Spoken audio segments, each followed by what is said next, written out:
Hello guys, good afternoon everyone. This is Mixie G, your Price Personality again. Here comes our new episode about the book or reader app na pwede nating gamitin o pwede nating i-download sa Google Play Store. Here comes, bago ko lang siyang, kumbaga bago ko lang talaga siyang, ano nang tawag kasi doon?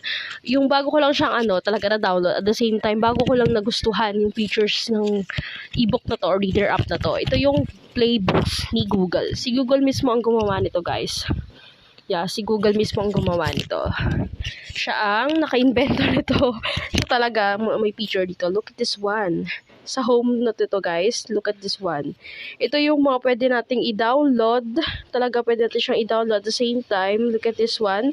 The Last Straw by 0.67. So, mabibili natin siya ng 0.067 yung libro na to kung gusto natin siyang basahin.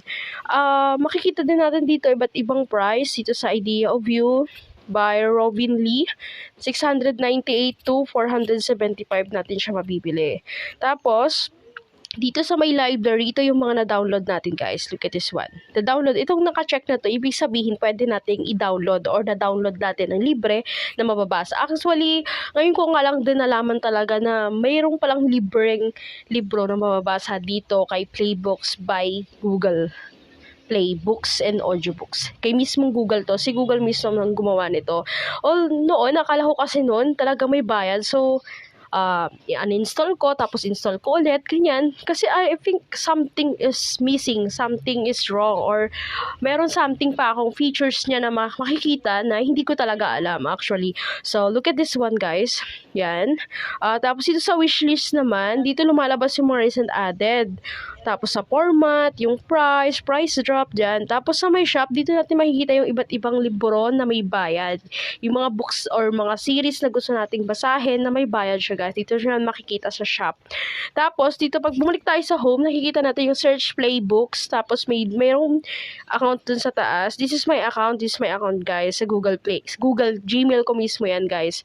Ngayon, pwede kayong maglagay ng Google nyo para at the same time kapag nag-download kayo, ma-uninstall o ma-install nyo man yung Google Playbooks nyo, makikita nyo pa rin yung datihang mga apps na dinownload nyo. Since nandito naman siya, naka-input naman siya dyan.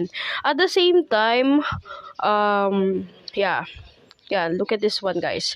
Ngayon, itatry naman natin yung kagaya nito, itong, John Grisham, The Theodore, The Abduction Bone. Hindi ko pa nabasa to actually. Yeah, hindi ko pa nabasa but let's try. Dinownload ko siya. I don't know. I feel I want to read something unique, something peculiar. Something like that. Look at this one. Yan guys, makikita. I-scroll lang natin siya. Para lang tayong nag-flip ng book. So, yan. Look at this one. See? Ang linaw-linaw niyan. Tapos, dito sa may A na letter A, tapos small letter A, pag kinlik natin dyan, lalabas yung text in lightning.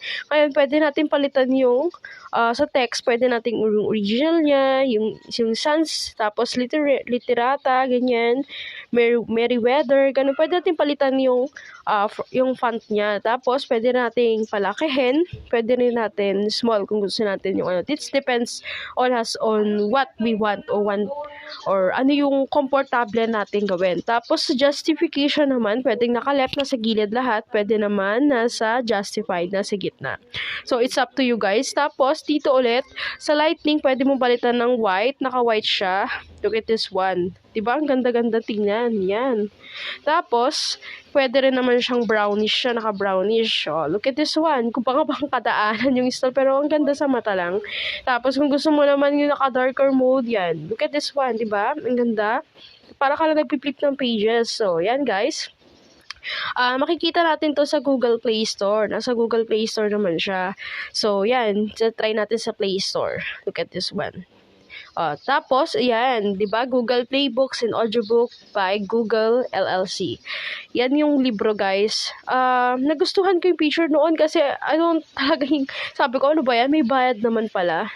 And also, guys, hindi ako endorser ni Google, Hindi ako endorser ni Google. I just want to recommend something na pwede nyo magugustuhan kapag may hilig kayong magbasa ng libro at interesado kayo sa mga features na pwede nyo magamit or mga pre-books na pwede nyo i-download na huwag di kayo magkakaproblema. Ngayon, kapag may gusto kang libro na basahin, pipindutin mo lang yung search button tapos lalagay mo dito, sabihin natin, pre-books. Yan. Pre-books tapos wait lang. Punta muna tayo sa Pupunta tayo sa dito sa my books sa baba ng Play Store. Tapos pre-books. Tapos nakikita nyo guys, 'di ba, Tangle Beauty naka-purchase. Ngayon, diba, pre-comic book day 2022 all ages. Ngayon, i-click lang natin yan, guys. Tapos, get for free. Yan, get for free. Tapos, read. Tapos, yan. Tapos, download now. You can see? The data charges may apply. You're about to download this book over a mobile or Matter network. You may be charged for data usage. Syempre, guys, kailangan natin ng internet para ma-download natin yung books. Ngayon, kapag na-download na natin, pwede na siya natin basahin ng offline. Oh, look at this one. Mahina yung internet ko eh. Tapos, pag nakita na natin yan, siyempre, pag malakas yung internet natin, automatic lalabas yung dinownload natin kanina. So, hindi talaga siya magkakaroon ng problema. Kailangan natin ng internet. So, yan. Lalabas naman yan siya, guys. Katulad yung pinakita ko sa inyo kanina. So, it's up to you, guys, kung magugustuhan nyo yung features ni Google Play Books and Audiobooks. Lalabas yun dito, guys. Dito nyo makikita yung dinownload nyo. Since makikita nyo naman kung ano kasi naka-check naman siya. So, next time, magbibigay pa ako ng mga ibang features ng mga ebook na nakita ko sa Play Store na walang bayad. Pero, it's up to you kung magugustuhan nyo yung features nila. Kayo na din ang pipili kung ano ba yung sa tingin nyo mas okay o mas maganda sa pakiramdam nyo. So, yan guys. This is Mixie Jesus, your Pride's personality again. Until my next vlog. Thank you.